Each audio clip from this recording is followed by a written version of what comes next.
Señoras y señores, Cadena Nacional ya está en el aire. A través de sus múltiples plataformas iniciamos una nueva semana de esta conversación urgente pero sin apuros. Sí, porque uno ya está viejo, yo ya cumplí 43 años y ya no me da, por ejemplo, para estos conciertos donde la gente salta y salta. Yo quiero un Berguer con una bebida rica, ojalá con cierto grado alcohólico, y ahí yo soy feliz. Pero bueno, no tiene nada que ver con lo que vamos a conversar en el día de hoy, pero nuestro invitado tiene una historia increíble. Estaba listo con su entrada para la final, a la última Copa del Mundo, cuando recibe un llamado telefónico el presidente Sebastián Piñera invitándolo a participar de su equipo. Se acabó el partido, pero empezó otro partido, uno que él declara como mucho más importante para él en lo personal, que lo tiene como subsecretario de Hacienda en el día de hoy.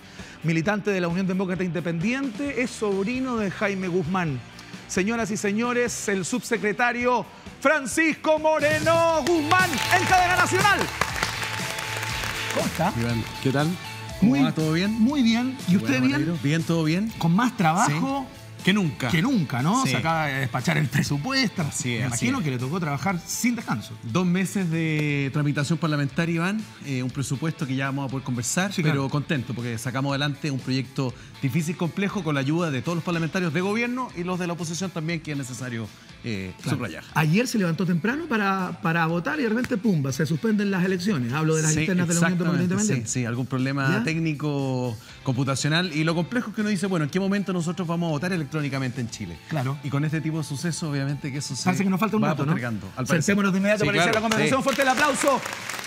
¿Cómo quiere que le diga? ¿Francisco, subsecretario? Francisco ¿Sí? nomás, sí, claro. ¿Le cae mal esto como de los títulos, como cuando le dicen subsecretario y dice, ¿a quién le están hablando? Como que... No, yo entiendo que es parte un poquito del protocolo, básicamente por la responsabilidad que uno tiene, pero en ningún caso siempre está la cercanía y lo importante es saber que uno está prestando un servicio para el Estado, para el gobierno y esto se puede acabar en cualquier momento. Entonces hay que tener mucha humildad y tener la guardia siempre bien baja, siempre escuchando, porque eso consiste en la política, básicamente. Oiga, sobrino de Jaime Guzmán, ¿cómo era su tío? ¿Como en la interna, como en la familiar? Porque uno se imagina un tipo que estaba en las altas esferas del Estado, en temas tremendamente importantes, ¿no? Senador en aquel minuto. ¿Cómo era su vínculo desde cabro chico? ¿Era una persona cercana, afable, había que ir a tocarle la puerta al despacho y no la abría? ¿Cómo era? No, era una persona, Iván, especialmente... cercana, sensible, gran amante del fútbol, fue árbitro durante muchos años, tenía un problema a la vista más o menos serio. Sí, claro, son unos patobotellas unos patobotellas bien importantes que son característicos, obviamente, de su forma de ser. Y una persona respecto a quien yo guardo un recuerdo muy importante, familiarmente, de mucha conversación, muy bueno para la talla, para la imitación. Sí, era seco imitando a Alessandria, a Pinochet, a Allende, a Pinochet también. Entonces, ¿pero buenas imitaciones o media penca? Buenas. Y se fue perfeccionando con el tiempo. Yo me acuerdo, siendo chico, que los domingos era clave y esencial escuchar su nueva interpretación y es verdad que se fue mejorando y puliendo a lo largo de los años. Aparte del fútbol y la política, ¿tenía otros temas que le interesaran? ¿Tenía otras áreas de interés que fueran marcadas? No, era una persona especialmente sensible con el arte, muy cercano a la pintura, a la música también. Entonces una persona como muy transversal, muy completa. También obviamente tenía una visión espiritual de la vida, era muy católico y eso lo hacía ser una persona especialmente interesante que desde la política, siendo algo muy complejo, serio muchas veces y sobre todo en los tiempos y en la etapa que a él le tocó vivir, pasaba también a tener una postura irónica, divertida. Por lo tanto, la enseñanza familiar es que en el fondo era una persona que era difícil clasificar. Y eso obviamente es algo interesante que llama mucho la atención. Tú tenías 15 años cuando él fallece en el año 1991, ¿no? ¿En qué estabas? ¿Cómo te llegó esa noticia a ti? ¿Cómo fue esa interna al interior de tu familia, ¿no? Tus tías, etcétera. Sí, bueno, me acuerdo como si fuera hoy. Fue una tarde del lunes 1 de abril. Yo estaba en primero medio. Había llegado recién a la casa y de repente mi mamá me dice, Francisco, me acaba de llamar la Viole, que era la persona que trabajaba con él, y me dice que a Jaime le hicieron un atentado, pero que una sola bala le habría rozado el brazo. Entonces, claro, uno en un momento dice, que fuerte, complejo, difícil, que ganas de tener más información, de saber más. Pero por otro lado, al mismo tiempo, nos quedamos relativamente tranquilos porque sentíamos que había sido algo que estaba bajo control. Claro. Y bueno, y al poco rato veo a mi mamá saliendo al hospital militar. Me dice, quédate acá, porque había mucha gente familiar, en fin, conocidos, amigos que estaban llamando, preguntando, porque ya había salido la noticia en el extra. En el extra. Y ahí, a través de que fue pasando las horas, me doy cuenta de que no era solamente una bala que le había rozado el brazo, sino que había sido un ataque bastante importante. Y bueno, eso fueron 3, 4 horas. Ya alrededor de las 9, 9:30 de la noche, dan el extra del doctor, me acuerdo, del hospital militar, leyendo una declaración diciendo que por las heridas de bala el senador Jaime Guzmán había fallecido. Entonces, es algo bien fuerte, ¿eh? Yo lo explicaba hace algunos días atrás, que generalmente cuando a uno se le muere una persona, es un duelo más bien interno. Uno sale afuera y todo el mundo sigue funcionando. Pero en este caso tenía un elemento distinto, y es que, me acuerdo, al día siguiente salí y en la esquina un kiosco con las portadas de los diarios diciendo asesinado Jaime Guzmán, y eso te interpela directamente porque tú eres familiar de él. Entonces, es sumamente fuerte, es bien potente lo que pasó, y también puedes reflexionar a 27 años de su asesinato, con toda la historia que hay detrás, no solamente desde la perspectiva de lo nefasta que ha sido la violencia política en nuestro país, sino que también en la necesidad de que haya justicia y reparación. ¿Cómo lo vivieron como familia, Francisco? Porque yo me acuerdo que en un primer minuto, claro, hubo declaraciones de tus familiares, personas que salieron a hablar. Tu tía Rosario escribió una carta abierta que fue muy comentada, de la cual ya podemos hablar, ¿no? Pero en un momento siento que se silenciaron.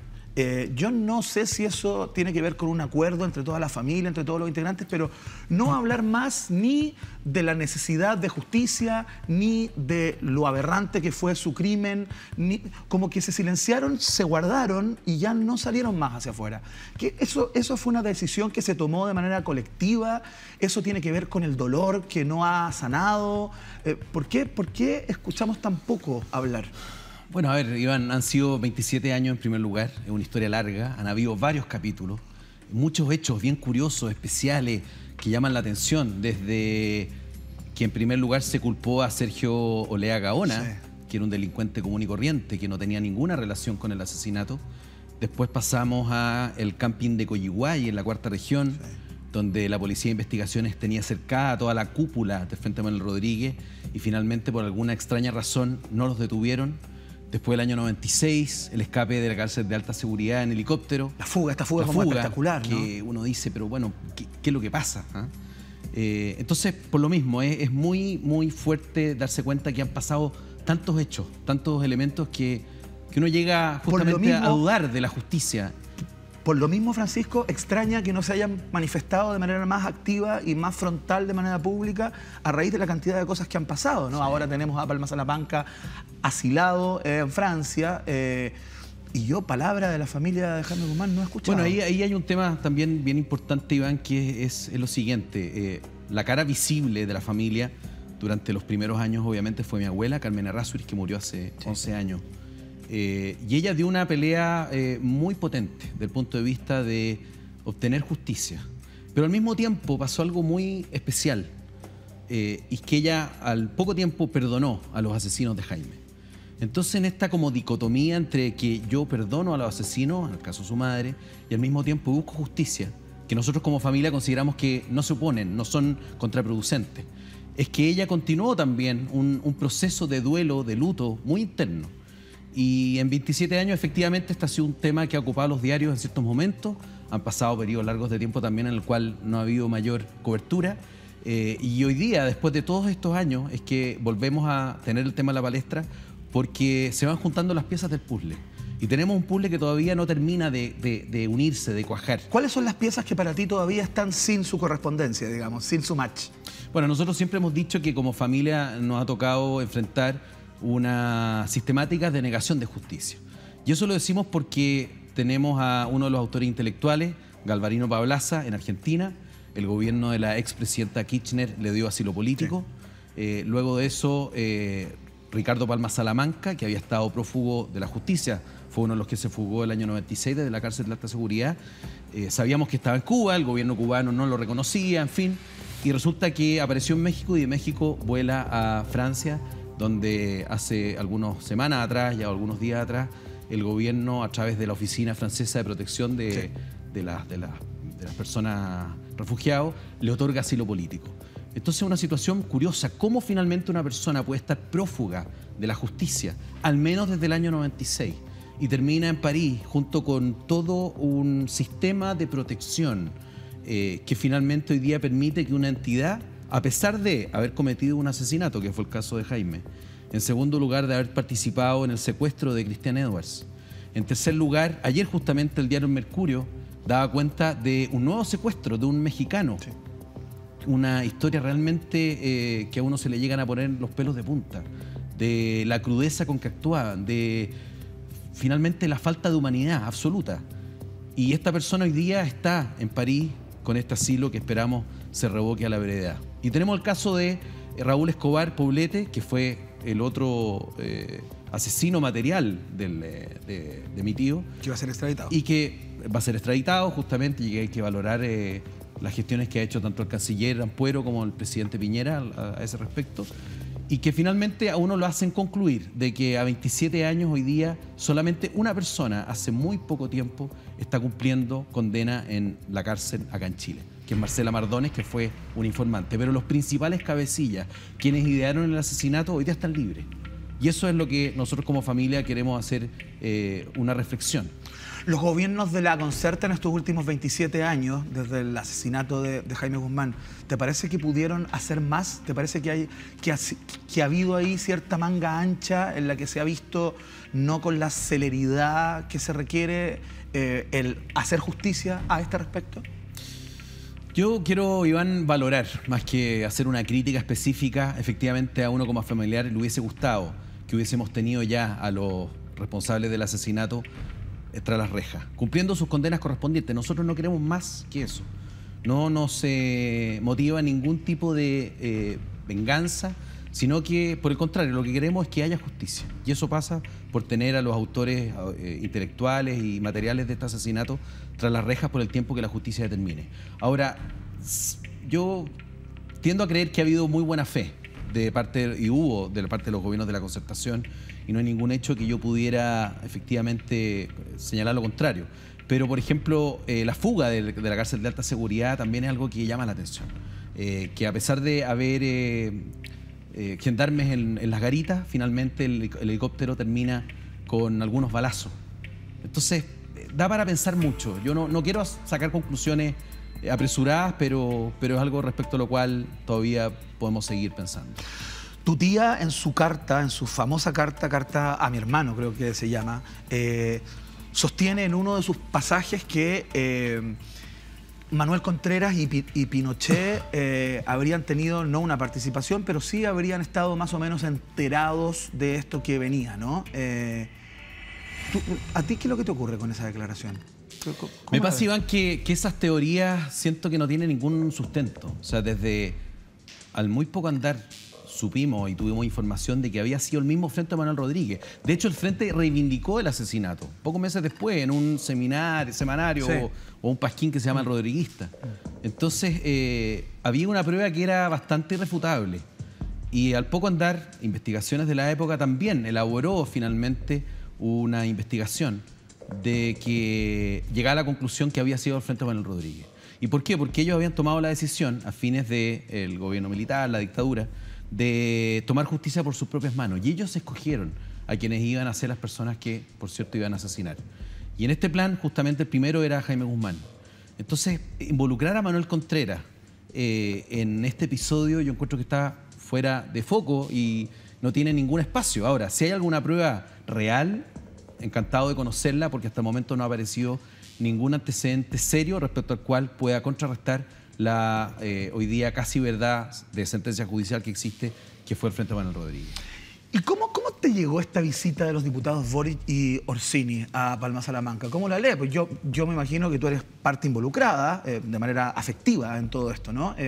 ¿Cómo lo has leído tú con el paso de los días? Ya han pasado un par de semanas ya, sí, o más. En primer lugar, me llamó mucho la atención, y lo digo porque los dos son diputados, tienen una responsabilidad pública, y sentí que estaban jugando un rol más de groupie, de banda de rock, que asumiendo el papel que les corresponde, que es representar al país, representar a sus distritos en el Congreso. Estamos hablando de una persona, como les señalaba antes, Iván, que asesinó a una persona, que secuestró a otra, que estuvo involucrada al menos en un secuestro, como nos consta desde ayer en México, que a otra víctima creo que le cortaron un dedo para tratar de apurar el rescate en México, una ciudadana americana, una persona que ha sido prófuga de la justicia del año 96, entonces no me calza. Si estamos hablando de una izquierda renovada, nueva, y que encarnarían estos dos diputados, tanto Boric como Orsini, me parece que quedaron en deuda finalmente con su responsabilidad. El presidente francés, luego que el presidente Sebastián Piñera le enviara una carta para preguntarle y ver las vías de salida por el tema de Palma Salamanca, fue tremendamente claro y explicó que no está bajo su jurisdicción, que él no puede hacer nada con esta oficina, ¿no? que tiene su propia forma de funcionar, es autónoma, independiente. ¿Le ves algún futuro tú a eso? Bueno, Iván, nosotros siempre en estos 27 años nos hemos aferrado a la esperanza de que por mucho que haya una decisión determinada de una entidad que tiene un carácter quizás más político que judicial, pueda efectivamente revertir una decisión como esta. Y estamos como familia enfocados en eso, tratando de hacer todos los esfuerzos posibles porque no puede haber impunidad respecto a quien finalmente apretó el gatillo y le quitó la vida a una persona. Te he escuchado también, te he leído por ahí plantear justamente que tienes la impresión que hay una demonización excesiva o una caricaturización negativa hacia lo negativo de la figura de tu tío, Jaime Guzmán, justamente. Que se ha sido injusto con su participación y su carácter político, ¿no? ¿A ti te cuesta mucho? O sea, yo imagino que a cualquier persona que le roban a un familiar de esta manera tan intempestiva debe ser difícil sobreponerse a eso y entender por dónde puede ir. Pero viéndolo absolutamente desde el punto de vista político, ¿tú puedes entender la tirria y lo peligroso que podía ser tu tío para cierto sector de este país? A ver, Iván, eso es justamente uno de los puntos más sensibles de lo que uno como familiar se cuestiona después de vivir un asesinato como este. Y la verdad es que, en primer lugar, la primera conclusión que uno saca es que la violencia política, venga de donde venga, es absolutamente irracional. Y a ese respecto no puede ser aceptada por nadie. Y eso es sumamente importante, que tengamos la capacidad de mirar hacia el futuro, de poder decir, no es posible que finalmente tengamos una situación tan poco, de alguna otra manera, que ha sido imposible para una familia encontrar justicia. Y eso justamente es algo complejo, que yo puedo llegar a entender el contexto del punto de vista de lo que significó para algunas personas el odio que le tenían. Eso es lo que te quería preguntar. ¿Tú puedes entenderlo en algún lugar? Yo entiendo que la política en sí es algo especialmente complejo para personas que toman una decisión determinada y que hacen una defensa de sus ideales. Y efectivamente la política es dura, es difícil, pero nunca hay una justificación para finalmente no tener o no darle la mayor importancia a un hecho delictivo de esta naturaleza. Yo siento que no hay ninguna razón hoy día, por mucho que haya personas que le hayan tenido una especial tirria, como dices tú, a Jaime, de que justificara cualquier acción en contra de él. Y ahí donde nosotros como sociedad, creo yo, Iván, tenemos una deuda. Siento que todavía como país nos queda mucho por recorrer. Y hay un tema y un concepto que falta poner sobre la mesa, que es la reconciliación. La historia de nuestro país ha sido una historia compleja, difícil. Vivimos 17 años de un gobierno militar, de dictadura. Efectivamente hubo violaciones a los derechos humanos. Todas las partes involucradas podrían haber hecho más, sin lugar a dudas, desde el sector político, desde el gobierno de la época, desde el Poder Judicial. Y hoy día hay que mirar hacia el pasado, pero también con una necesidad, como lo he dicho, de buscar la verdad, buscar la justicia, y luego de ese momento va a haber reconciliación. Yo creo que como país tenemos que tener la capacidad de reencontrarnos, de mirar un pasado que efectivamente nunca vamos a estar totalmente de acuerdo con lo que pasó, con las causas, pero sí tenemos que ser capaces de construir al menos una visión de país que nos permita aprender de los errores del pasado. Y yo siento que ahí no hemos avanzado lo suficiente todavía. ¿Te parece que en estos últimos 30 años de democracia ha habido un sesgo ideológico para investigar, para llevar hasta el final y poder traer a las personas que atentaron contra tu tío? Yo siempre digo que así como hoy día la izquierda pide y exige justicia y lo ha hecho durante los últimos 20, 25 años. En este caso particular también mi familia la pide. Y efectivamente en algunos casos específicos puede que nos hayamos encontrado con un sistema, como decía yo, que busca la impunidad de las personas que estuvieron involucradas en este asesinato. Sin embargo, yo no quiero perder la esperanza. Acá mi abuela murió sin que hubiera justicia por su hijo asesinado y es tarea nuestra como familiares continuar finalmente esa tarea de encontrar esa justicia que nos va a dar una paz como familia y finalmente poder mirar hacia un futuro desde una perspectiva distinta. Oye, ¿te gusta la musiquita? Así es, sí, harto. ¿Tenías una banda de rock? Tengo una banda hace un año y medio, estoy tocando batería en Los Insufribles. Los Insufribles se llama la banda. Sí, que le hacemos un especial honor al nombre porque es verdad que estamos mejorando sonido. Insufrible, digamos, la cosa de repente se pone insufrible con ciertas canciones, cuesta mucho llegar a buen puerto con Pero ello. estamos avanzando y estamos haciendo un trabajo en equipo ahí bien importante. Mira, tenemos un video justamente que estamos viendo ahí. Yo creo que esto fue para una sesión de fotos. Mira, ahí está. Sí. Ahí está. Sí, yo creo que ahí sería todo.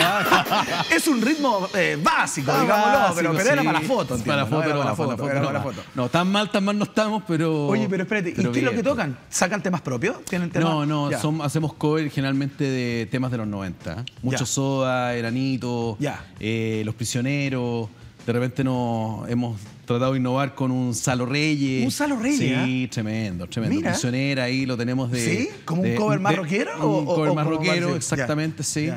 Así que, bien, tenemos un repertorio hoy día es medio limitado, pero de hecho tocamos el sábado en Onaciú, así que los que los quieren ir a ver. Oye, pero qué extraordinario. El subsecretario de Hacienda en este momento se toma las pantallas de cadena nacional para anunciar su show en Onaciú. Es impresionante. ¿Ya? Sí, exactamente. El sábado 8, 10 de la noche estamos ahí junto con Insufrible, tocando algo simpático, no sacar tantas expectativas, pero algo haremos por la patria. Bueno, tú tienes un primo que también es medio artista, que hace películas, ¿no? Que es un director. Ignacio Santa Cruz. Ignacio Santa Cruz, que entiendo que vive afuera ahora, ¿no? Yo creo que viaja mucho. Viaja mucho, perfecto, sí. Porque lo hemos intentado invitar y todo eso. Hizo una película que se llamaba El Tío, justamente. El Tío, sí. ¿Qué te pareció esa película? La que hizo sobre Jaime Guzmán. Yo, la vi y lo comentamos. Hemos tenido gratas charlas con Ignacio, porque obviamente la realidad la vemos desde perspectivas distintas.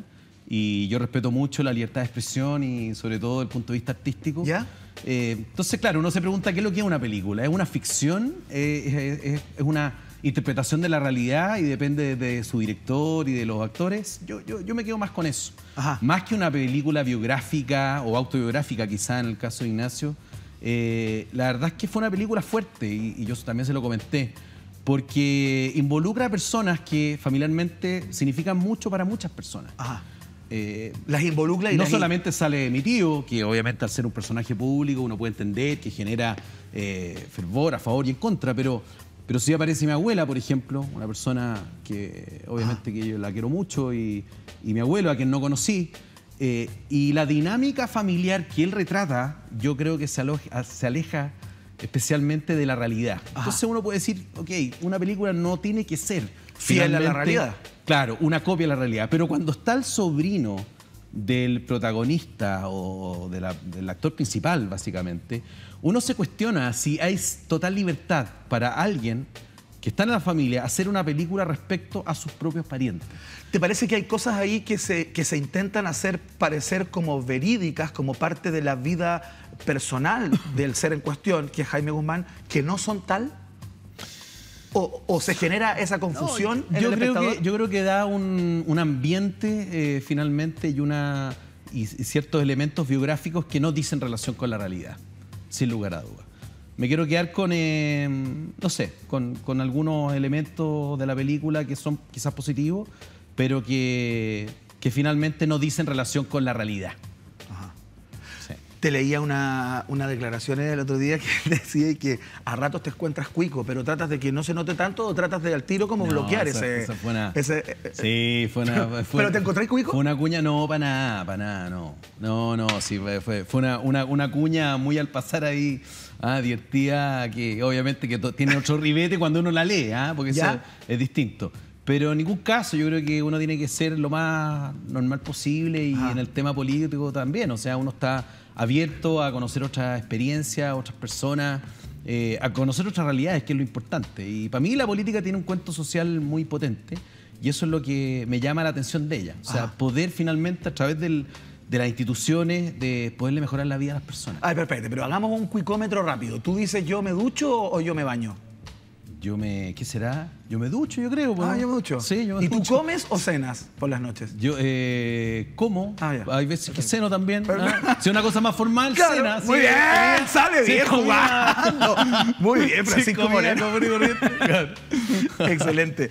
Oye, salió la ley de presupuesto finalmente. Así es. Siempre muy batallada, ¿no? La ley de presupuesto. Sí, es una Hay ley... glosas que se ponen más cuesta arriba, ¿no? Sí, es una ley batallada porque principalmente es larga.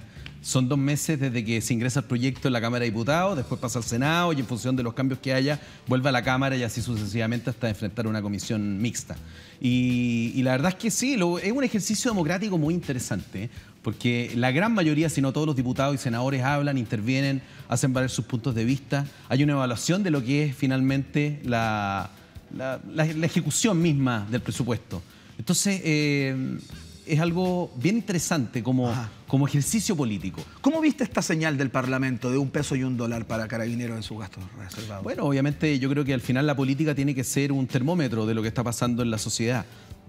Y en este caso específico sí, y lo dijo el ministro Felipe Larraín, obviamente, hay un malestar muy importante y esa señal tiene que llegar a las instituciones que están involucradas. Y en este caso, Carabineros obviamente se le hace ver de que tiene que cambiar su actitud sin lugar a dudas, y eso es importante respecto a casos que han pasado, que han sido público conocimiento, que hoy día obviamente están en investigación por parte de los tribunales. ¿Y tienes la impresión que hay ahí una autonomía demasiado exacerbada por parte de las Fuerzas Armadas y de orden, digamos, todas ellas para la ejecución de sus presupuestos? ¿Te parece que hay ahí algo que el Poder Civil de alguna manera debiera tener más control sobre eso? Bueno, a ver, yo creo que las instituciones son perfectibles sin lugar a dudas.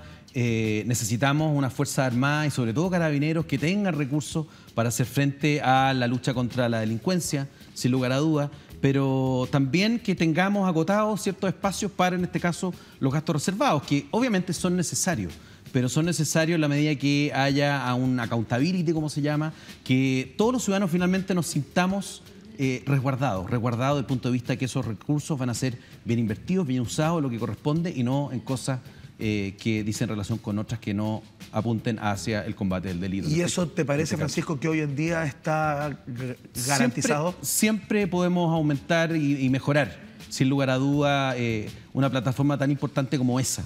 Y yo creo que está en proceso. De hecho, el Ejecutivo, el Gobierno, ha señalado que en el mes de diciembre, a fines de diciembre, va a enviar un proyecto de ley que dice relación con los gastos reservados de las instituciones. Y eso es muy importante porque finalmente lo que estamos buscando es más transparencia. Así que va a haber un proyecto de ley presentado en las próximas semanas por parte del presidente Piñera, y eso va a ser también que un tema que no ha sido bien resuelto anteriormente, hoy día tengamos posibilidades de mejorar y de finalmente de transparentar. Cuando escuchas dichos, por ejemplo, como el del ex sargento Alarcón en el día de hoy, que se hicieron públicos, ¿no? Cuando graba ahí en su prisión preventiva, se graba diciendo que lo obligaron a declarar lo que declaró, que habían sido forzados a dar esa declaración, que aquí quedan muchas cosas por saberse, a raíz del caso de Camilo Catrillanca. ¿Qué es lo que te ocurre con eso? Sí. No, me pasa que obviamente como cualquier ciudadano, o sea, uno está fuertemente impactado por lo que pasó, y yo creo que es necesario tener respuestas a muchas preguntas que hoy día están dando vuelta en el aire. Y ahí tenemos una tarea muy importante, que es que haya justicia. Yo celebro la tenacidad con la cual hoy día el presidente Piñera ha hecho ver de que se va a responsabilizar o va a tener que finalmente ser condenado quien resulte responsable por los hechos cometidos y conocidos durante la última semana. Yo creo que eso es muy importante, tener la mira en la justicia, caiga quien caiga. Haya sido un personal de Carabinero, haya recibido las órdenes de quien la haya recibido, y en ese sentido es importante tener presente que la justicia debe operar a como de lugar y en todas circunstancias, y este no va a ser la excepción. Perfecto. ¿Tú esperabas que la pega fuera tan intensa como lo ha sido? ¿Cachabas más o menos en lo que te estabas metiendo? Sí, me había tocado quiero trabajar... ser subsecretario, presidente. Me había tocado sí, trabajar pues ya había tenido una pasada anterior. claro, en el primer gobierno del presidente Piñera. Y obviamente sí, el nivel de la pega, del trabajo de subsecretario es sumamente fuerte. Pero también es importante, porque uno quizás es la cara visible, pero también es un poco injusto, porque hay mucha gente, asesores y por cierto todos quienes conforman el equipo, en este caso el Ministerio de Hacienda, que es necesario tenerlos presentes y destacarlos. Porque es verdad que se pasan muchas horas en la oficina, pero finalmente estamos trabajando para un país y hay un presupuesto que ejecutar. Y lo importante es tener claro que cada peso finalmente que nosotros distribuimos es un peso que tiene que ser bien invertido, porque la plata no es nuestra, la plata es de ustedes, de todos los contribuyentes. Y en ese sentido hay una responsabilidad extra. O sea, tenemos un presupuesto de 73.500 millones de dólares, uno dice una cantidad impresionante, pero la suma finalmente de las necesidades sociales que tenemos es infinita. Y eso hace que tengamos que ser prudentes, eficientes también en la distribución y que podamos atender las urgencias sociales más importantes que hoy día enfrentamos como país. Para tomarse una cerveza al final del día, ¿Macaya o Jacqueline Van Rieselberghe? Bueno, el ideal sería con los dos, de todas maneras. No, pero ¿qué es eso? No, pues tiene que ser con uno. Uno no va a poder. Bueno, todos los que trabajamos en el gobierno tenemos una responsabilidad y en ese sentido tenemos que ser súper cuidadosos con nuestras frases y nuestras orientaciones y voy a ir a votar de todas maneras el 16, esperemos si que el sistema es de papel y lápiz, seguramente no hay problema, pero obviamente la decisión al respecto es algo que me lo guardo y ahí el voto secreto lo decidiré en la urna correspondiente. Francisco Moreno, te quiero dar las gracias por haber estado en el día de hoy acá y tengo un regalo para ti. Claudio Bertoni, cabro chico, gentileza de Penguin Random House. Gran poeta, un crack chileno. Total. ¿Cierto? Buenísimo. Que te vaya muy bien. Mucho. Te quiero dar las gracias por esta conversa. Muchas gracias a ti, Iván. Que le vaya fantástico. Mucha suerte. Nos vemos.